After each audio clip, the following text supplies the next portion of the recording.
What's good, everyone? It's MJO23Dan back with another video, and in today's video I wanted to cover something not many people will probably have in their collection. It is the OG Air Jordan 13 and the black and red colorway, specifically the black true red colorway. Style number is 136002 and color code is 062. Now, I can't remember exactly where I got this shoe. I want to say like Finish Line, but it doesn't have the Finish Line sticker on it. There's actually a story attached to this. There was a girl that I kind of like had like a little crush on, like my senior year, maybe junior year, senior year. I'll say senior year in high school, and it was like 97, 98. She worked at Finish Line at the mall, and was trying to get like a little discount. You know what I mean? Like maybe like a little bit of a hookup or whatnot. But anyways, here it is. This is the OG Air Jordan 13, and it's still in like great condition overall. The materials on this are perfect, so I'm really curious to see how the retro would stand up with this shoe. Now, I'm not sure if I'm going to be getting the retro, although like not many classic Jordan colorways drop during the year, so it's something that's going to be on my radar. But you know, as you guys know, I'm actually trying to save up for that Seattle 10 or even like the Ginger 14 that is like, money's just sitting in my PayPal just like ready to go, and whenever that pops up by like a Japanese seller or like anybody else that I see, or you know, somebody tags me on Instagram or whatever, I'm actually going to be going for that. But I'm really leaning towards the retro, so I'm really curious to see how it stacks up with the original. And I know you guys are very curious about how the retro compares to the OG, so I want to be able to bring that to you. I think my comparison videos are pretty good. I give you guys a lot of good details, a lot of up close shots, and just talk about the shoes in general. So anyways, in this particular shoe, the OG, the hologram at the back is faded and it is cracking, so it's really not a good look anymore.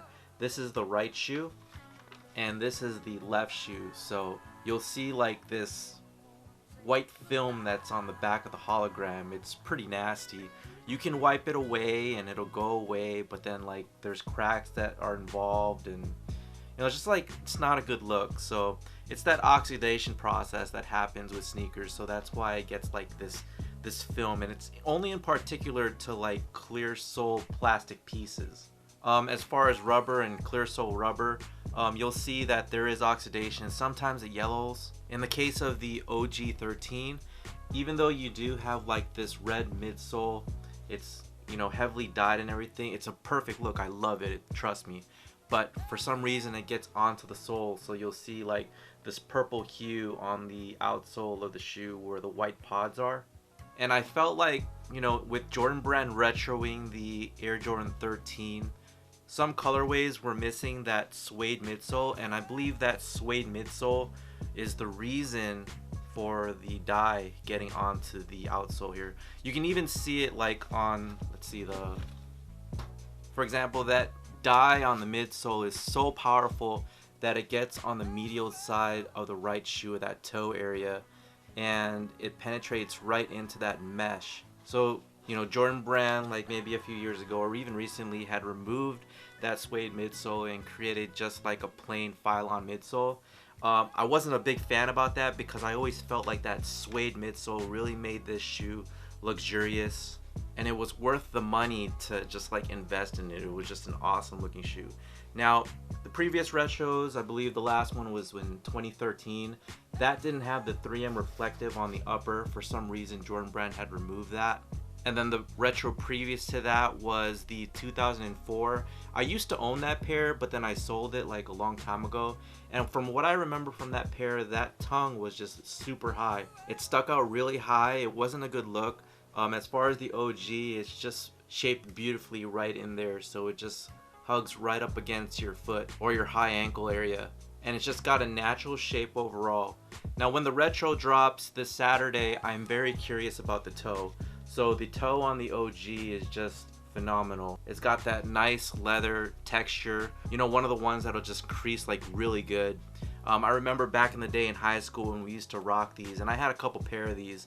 This is one of the ones that I left dead stock, and it would just have this natural crease just like right up against the toes, just below your toes actually. And even though it was bothersome, I knew that it was great quality. Jordan Brand really put their efforts into the original, and so the retro, I'm just really curious about that toe piece. So I've watched other videos and they said it was pretty good, but you know, nothing beats an original these days.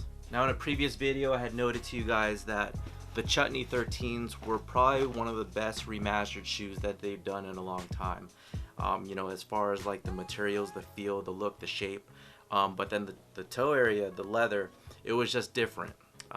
It's a little bit plasticky, but it's, I guess if you broke it in, it loosened up. But you know, in terms of like a comparison between the XIII toe and the original Air Jordan 13 toe, I think there's a big difference there. So I've heard people say that the toes on the black and red 13 is different from the XIII, so we'll see.